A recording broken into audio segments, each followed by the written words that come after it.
जब हम सबको एक ही तरह का काम हर रोज़ करना पड़ता है तो हम माने या ना माने उस चीज़ में बोरियत आनी शुरू हो जाती है। मन सोचने लगता है कि आखिर मैं ये हर रोज़ कर क्यों रही हूँ, क्या यही मेरी लाइफ है? तो ऐसे में ज़रूरी हो जाता है अपने मन को कुछ मोटिवेशन, कुछ रीज़न देना कि जिससे आप फिर से उतनी ही एनर्जी के साथ वो सब काम रूटीन में कर पाएँ। तो आज के इस वीडियो में मैं आपके साथ कुछ ऐसे ही टिप्स शेयर करने वाली हूँ। तो चलिए फिर शुरू करते हैं आज का अपना वीडियो।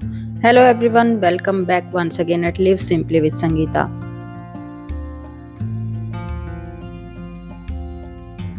सबसे पहले सबसे इम्पोर्टेंट रीज़न की अगर बात करूं तो साफ़ घर हमेशा ही पीसफुल माइंड को इनवाइट करता है। आपने भी देखा होगा घर साफ़ होता है, बहुत ज़्यादा मन लगता है, हर एक काम करना, आराम करना सब कुछ अच्छा लगता है।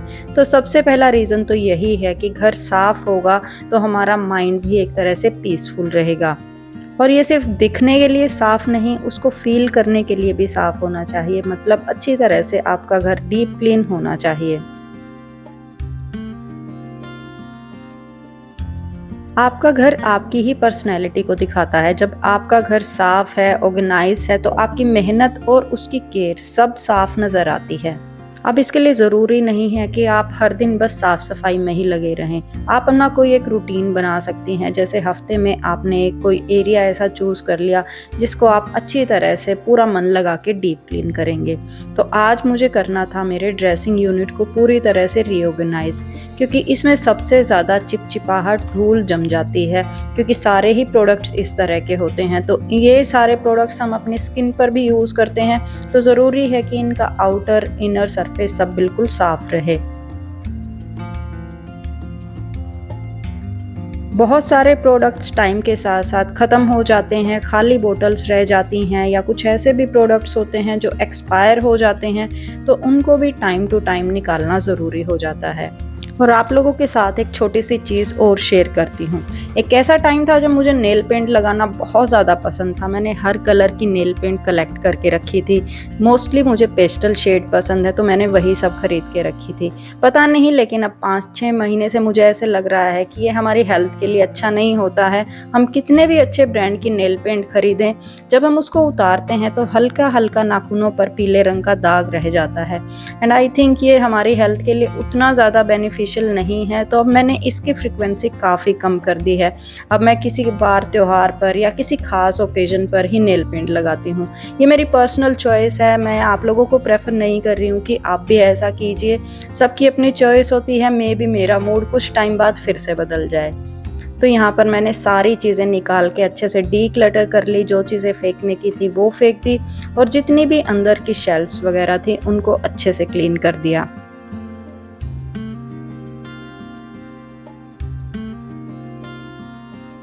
ये चीज़ आप लोगों ने भी नोटिस की होगी, जिन चीज़ों के साथ हमारा थोड़ा सा इमोशनल अटैचमेंट होता है उनको डीक्लटर करना सबसे ज़्यादा मुश्किल हो जाता है।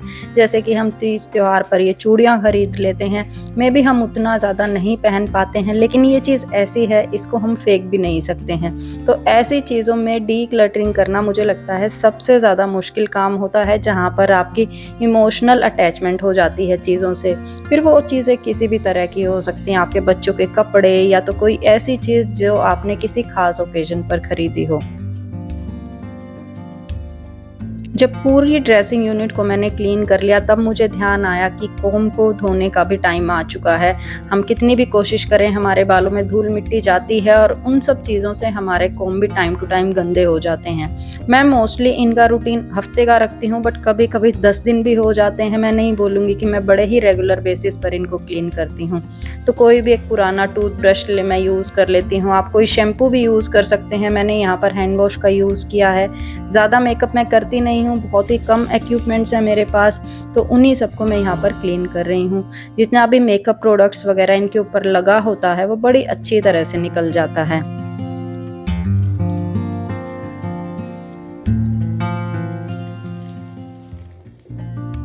और आजकल गर्मी इतनी ज़्यादा हो रही है कि किसी भी चीज़ को सुखाना तो मिनटों का काम हो गया है।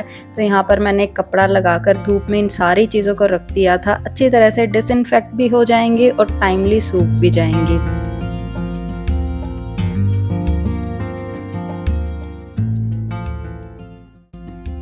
एक अगर हैबिट की बात करूं जो आजकल हम सबके घर में सबके यहाँ एक प्रॉब्लम बनी हुई है, वो है फ़ोन को स्क्रॉल करने की आदत। हम सबके घर में हर बंदे के पास एक फ़ोन होता ही है और हम चाहें ना चाहें, पेरेंट्स हों, बच्चे हों, हर कोई बस फ़ोन में ही लगा रहता है, या तो फिर टैबलेट में या तो फिर टीवी पर। और इतना ज़्यादा स्क्रीन टाइम हम लोगों के लिए, हमें खुद भी पता है, अच्छा नहीं है। सबसे पहले ज़रूरी होता है कि हम इस चीज़ को फॉलो करें, तब हम अपने बच्चों को बोल पाएंगे कि ये चीज़ें हमारे लिए अच्छी नहीं हैं। बेशक से आपका काम भी अगर स्क्रीन टाइम का है, आप कोई ऐसे वर्क फ्रॉम होम जॉब करते हैं या मेरी तरह कंटेंट क्रिएटर हैं, फिर भी हमें अपना एक रूटीन बना के रखना ज़रूरी हो जाता है। हर एक चीज़ को एक फ़िक्स टाइम देना, एक फ़िक्स रूटीन पे अपना काम करना, ये सब चीज़ें अगर हम अप्लाई करते हैं तो हम अपने बच्चों को भी बोल पाते हैं उन हैबिट्स को फॉलो करने के लिए। यहाँ पर मैंने सोचा, जब चीकू ट्यूशन पर गया हुआ है तो वो खाली टाइम में ना फ़ोन स्क्रॉल करके, टाइम पास ना करके, क्यों ना इस रूम को थोड़ा सा डीक्लटर किया जाए। तो जितने भी ड्रॉर्स के अंदर से, अलमीरा के अंदर से एक्स्ट्रा चीज़ें थी, वो सब निकाल के मैंने टेबल पर रख ली। सबसे पहले बेड को सॉर्ट आउट किया, जितने भी उसकी बुक्स वगैरह थी उनको निकाल के रखा। और यहाँ पर मैंने अलमीरा से कुछ पुराने कपड़े निकाल कर रखे थे जो अब यूज़ के नहीं हैं, कहीं से फट चुके हैं, उनको भी कट करके मैंने डस्टिंग के कपड़े बना लिया है। इस तरह के छोटे छोटे कपड़े ना आपको उन जगहों पर बहुत ज़्यादा हेल्प करते हैं, जैसे कोई चिकनाहट भरी जगह आपको साफ़ करनी है, कोई एग्जॉस्ट फैन है, आपकी चिमनी वगैरह है, या कोई भी ऐसी डर्टी जगह है जिसको आप एक बार यूज़ करके वो कपड़ा आपको फेंकना ही होता है। तो इस तरह के छोटे छोटे कट पीस वहाँ पर बहुत ज़्यादा काम आते हैं।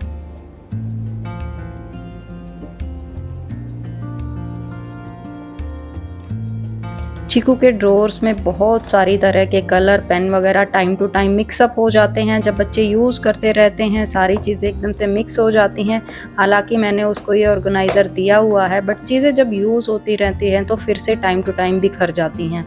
ये ऑर्गेनाइज़र मुझे सबसे ज़्यादा पसंद है। इसमें अलग अलग तरह के पार्टीशन आप क्रिएट कर सकते हैं जैसी आपकी नेसेसिटी होती है, और सारी चीज़ों को 3 लेयर का है तो सारी चीज़ें आप आराम से इसके अंदर डाल के रख सकते हैं। सब चीज़ें एक ही जगह पर रहती हैं। यहाँ पे बस मैंने सारी चीज़ों को अलग अलग कैटेगराइज कर दिया। पेंसिल कलर अलग कर दिए, पेन कलर अलग कर दिए, स्केच पेन को अलग सेट कर दिया, और यहाँ पर जो कलर ख़राब हो चुके थे उनको भी निकाल दिया।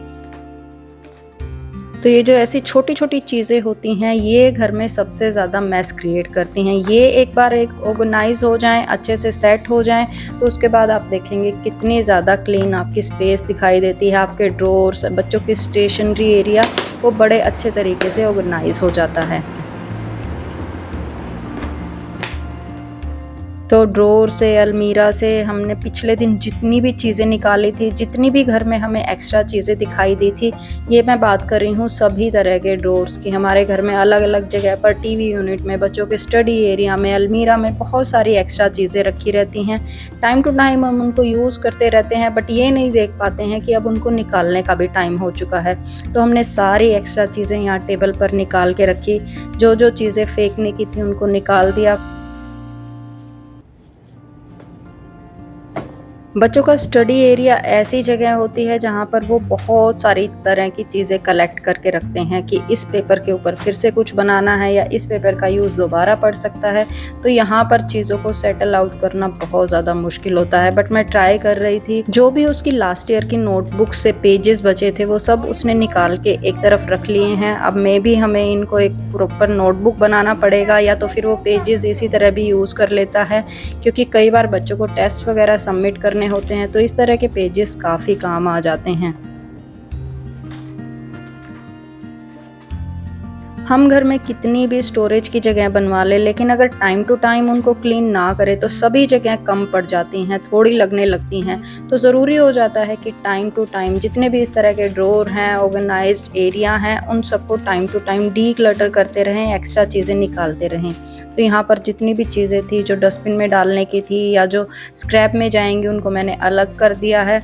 ये सारी चीज़ें जब सॉर्ट आउट हो जाती हैं तो आप खुद से देखेंगे वही आपकी जगह जो है, वही आपके ड्रॉर्स हैं, उनमें कितना ज़्यादा स्पेस बन जाता है। और जब कोई एरिया पूरी तरह से डीक्लटर हो जाता है, सारी एक्स्ट्रा चीज़ें हम निकाल देते हैं, स्पेस बनने के साथ साथ आपने नोटिस किया होगा कितनी ज़्यादा पॉजिटिविटी आ जाती है वहाँ पर बैठकर काम करने का मन भी करता है। आप कोई भी चीज़ ला कर रखें तो आपकी वो मिसप्लेस नहीं होती है, अदरवाइज़ जो फुल ड्रॉर्स होते हैं उनके अंदर वो चीज़ कहीं ना कहीं गुम होके रह जाती है। और अगर आपको चेक करना है कि आपका घर कितना ज़्यादा ऑर्गेनाइज्ड है, आप आराम से चेक कर सकते हैं। आपको सिर्फ इतना करना है, जब भी कोई चीज़ मांगता है आपसे, छोटी है या बड़ी है, आपको उसको ढूंढने में कितना टाइम लग रहा है। अगर आपको घंटों बिताने पड़ रहे हैं उस चीज़ को ढूंढने में, आपको टाइम लग रहा है कि वो चीज़ मैंने कहाँ रखी थी, इट मीन्स टाइम आ चुका है, प्रॉपरली घर ऑर्गेनाइज नहीं है, उसको ऑर्गेनाइज करने की ज़रूरत है।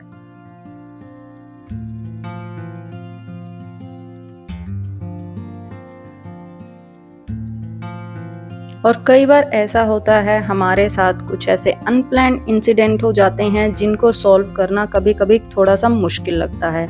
अब नेक्स्ट डे की बात है, मुझे यहाँ पर मलाई से घी निकालना था। मैंने सोचा इसको शूट भी करती हूँ, बट जैसे ही मैंने काम करना शुरू किया मैंने नोटिस किया कि मेरा ब्लेंडर ठीक से काम कर ही नहीं रहा है। तो ऐसे टाइम पर थोड़ी सी इरिटेशन होती है, चिड़चिड़ाहट होती है। जब एक काम को करने में आपको मल्टीपल तरीके यूज़ करने पड़ते हैं, मल्टीपल चीज़ें यूज़ करनी पड़ती हैं, तो यहाँ पर फिर मैंने मिक्सी में डालकर थोड़ा थोड़ा करके 4 से 5 बार में सारी मलाई को अच्छे से मिक्स किया।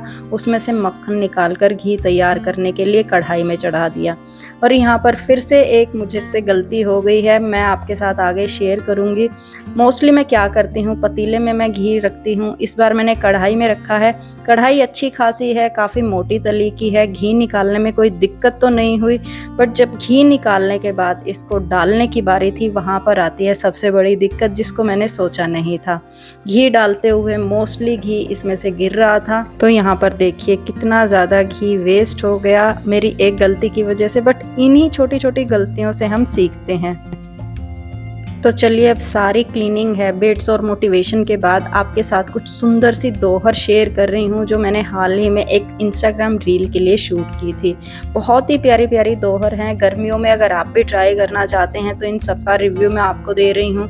कुछ का कपड़ा मुझे बहुत ज़्यादा अच्छा लगा। ये वाली जो मैं आपको दिखा रही हूँ, इसका फैब्रिक मुझे सबसे ज़्यादा पसंद आया। पतली सी है, गर्मियों के लिए बिल्कुल परफेक्ट है, और इसका कपड़ा भी काफ़ी लॉन्ग लास्टिंग है। दोनों तरफ अलग अलग प्रिंट है, और जो कि आपके बेडरूम में, किसी भी तरह का आपका बेडरूम हो, उसमें ये परफेक्टली मैच होने वाला है। बहुत ही प्यारा सा प्रिंट है।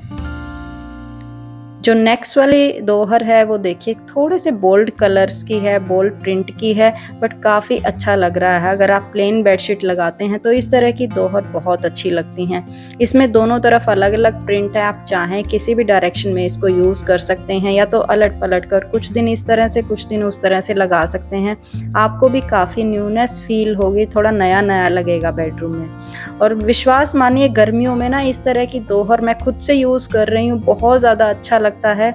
बजाय कि वो जो सूती खेस हम यूज़ करते थे वो काफ़ी हार्ड होते हैं। एंड इवन जब आपके घर में कोई गेस्ट आते हैं ना, और आप इस तरह से बेड सेट रखते हैं, इस तरह की दोहर लगा कर देते हैं, तो आप खुद से देखेंगे आपका बेडरूम कितना ज़्यादा अच्छा और वाइब्रेंट लगता है।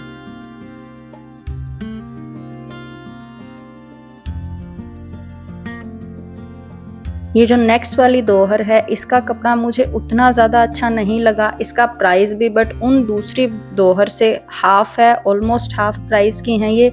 दोनों तरफ सेम प्रिंट है। ये प्योर कॉटन नहीं है, इसके अंदर थोड़ा सा दूसरा स्टफ भी मिक्स है। लेकिन अगर आप बजट में चाहते हैं कोई दोहर, तो ये मैं सजेस्ट करूँगी, आपके लिए बेस्ट ऑप्शन है। जो मैंने दूसरी दोहर दिखाई है उससे बिल्कुल हाफ प्राइस में है ये, और इसका लुक भी काफ़ी अच्छा आ रहा है। और ये वाली जो दोहर है ये भी काफ़ी अच्छे कपड़े की है। ब्रांड अब मुझे याद नहीं है, मैं इन सारे प्रोडक्ट्स को आपके लिए टैग कर दूंगी। ये भी बहुत ज़्यादा सॉफ्ट है, और बॉर्डर पर ये देखिए किस तरह से रेड पट्टी लगी है। दोनों तरफ अलग अलग प्रिंट है, और बहुत ही ज़्यादा सॉफ्ट फैब्रिक है। बहुत ज़्यादा कॉस्टली भी नहीं है, आप आराम से अफोर्ड कर सकते हैं चाहें तो। बट ये हमेशा के लिए आपके साथ हो जाती है, ऐसा नहीं है कि 1-2 सीज़न के बाद ये ख़राब हो जाती हैं। सालों साल आप इनको यूज़ कर सकते हैं, और आजकल ये बहुत ज़्यादा ट्रेंड में भी हैं। और जो ये नेक्स्ट वाली दोहर है, इसका प्रिंट इतना प्यारा लगा मुझे, दोनों ही तरफ का। आपको पता है ब्लू मेरा फेवरेट कलर है। प्राइस इस दोहर का भी काफ़ी रीज़नेबल है, तो अगर आप ट्राई करना चाहते हैं तो ये वाला ऑप्शन भी ट्राई कर सकते हैं, डिपेंडिंग अपॉन कि आपके रूम में वॉल्स का कलर कैसा है, आपका डेकोर कैसा है, आपके कर्टन्स वगैरह कैसे हैं, उनसे मैच करते हुए आप अपनी दोहर सिलेक्ट कर सकते हैं। तो ये दिखा रही हूँ मैं आपका फुल इसका व्यू कैसा लुक आ रहा है, दोनों तरफ से आप इसको यूज़ कर सकते हैं। और जो ये नेक्स्ट वाली और लास्ट वाली दोहर है, इसका भी प्रिंट बहुत ज़्यादा अलग और यूनिक है, थोड़े से ज्योमेट्रिकल प्रिंट्स इसके ऊपर बने हैं। तो अगर आपको बच्चों के रूम के लिए चाहिए तो ये वाला ऑप्शन सबसे ज़्यादा परफेक्ट रहेगा। और ये देखिए ये है इसका ओवरऑल लुक, दोनों तरफ से सेम प्रिंट है, इसके अंदर डिफरेंट प्रिंट नहीं है। तो ये वाला ऑप्शन भी मुझे काफ़ी अच्छा लगा। तो यही था आज के वीडियो में। आई होप आपको ये हॉल और ये आज का वीडियो जिसमें मैंने कुछ क्लीनिंग टिप्स शेयर की हैं आपको पसंद आया होगा। मैं अब आपसे मिलूँगी अगले हफ्ते। Till then take care, bye and have a nice day everyone.